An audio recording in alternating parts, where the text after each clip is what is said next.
Today I'm using the sous vide machine to do a strip steak. Well, hi guys, welcome back to Linda's Pantry. Today I'm gonna sous vide a steak for you. Now, I haven't done this yet.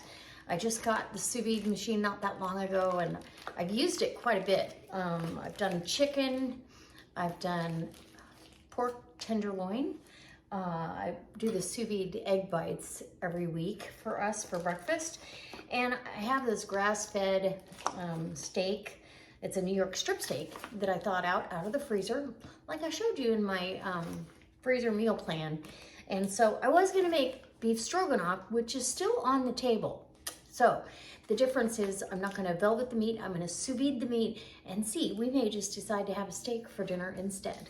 So, super easy. I'm not gonna do it in a vacuum bag, so if you didn't have vacuum sealed bags, you can just do it in a freezer bag that's Ziploc, and it'll be just fine. So in the bag with the steak, I am going to put just a small sprig of rosemary. I'll just fold that in half. It'll be okay. And a little bit of rosemary. Come on in and I'll show you how I put this together. Okay, so I've got my bag and I kind of flip the edges over so it keeps it cleaner. And I'm gonna take this large clove of garlic and I'm just gonna slice it pretty thin, but get that sliced. We'll get the steak out, salt and pepper, that rosemary sprig. And what I found is the meat, whatever you season it with, actually this works as if it was a marinade. That flavor goes all the way to the center of the meat. So very, very good way to do meat. And I'm gonna sear this off in a pan afterwards, but I'm gonna bring it up to medium rare to rare. Medium rare. And get this out of its bag. And I could have sous vide just right there in that cryovac, but it wouldn't have had any seasoning on it, so that wouldn't be my first choice. Let me get my hands rinsed off and I'll get that seasoning in there. Okay. Super easy.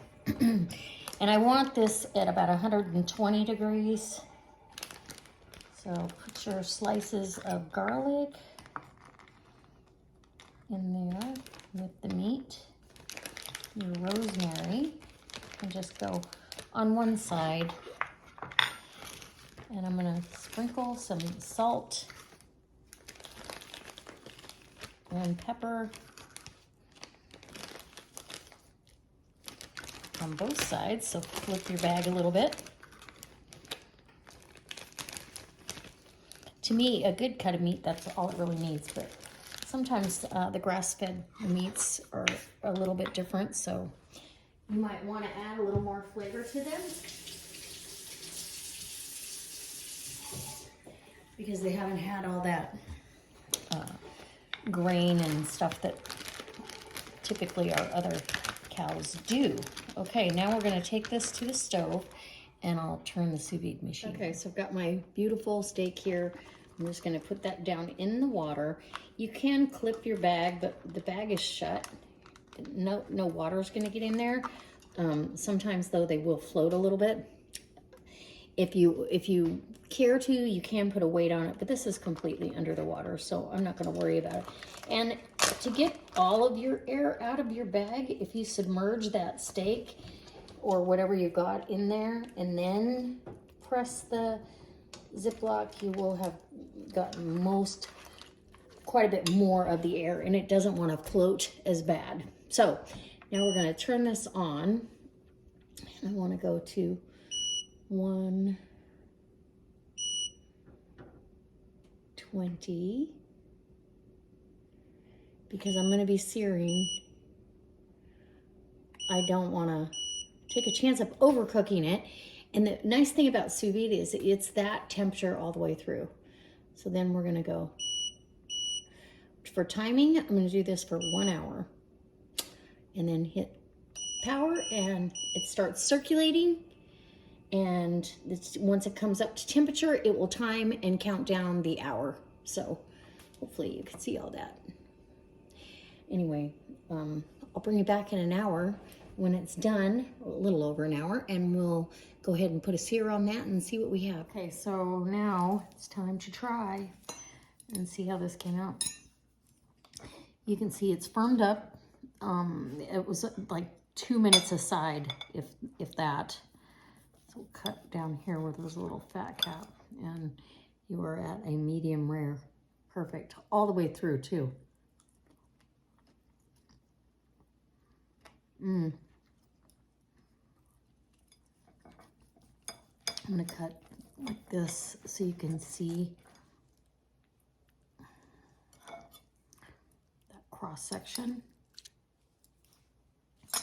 of how pretty that is. That is perfect. Medium rare. Absolutely perfect. So it was 1 hour at 120 degrees. Absolutely perfect. And your grass fed is not got as much fat marbling in it, so it's not going to be as tender as maybe a ribeye or something else might be, but it's still very good. Very good. And your seasoning is all the way through the meat. There's no lack of seasoning, so even if you're tempted, don't add more when you sear it off. The only other way to do that would be to not season it and then season it in the pan, but this is delicious.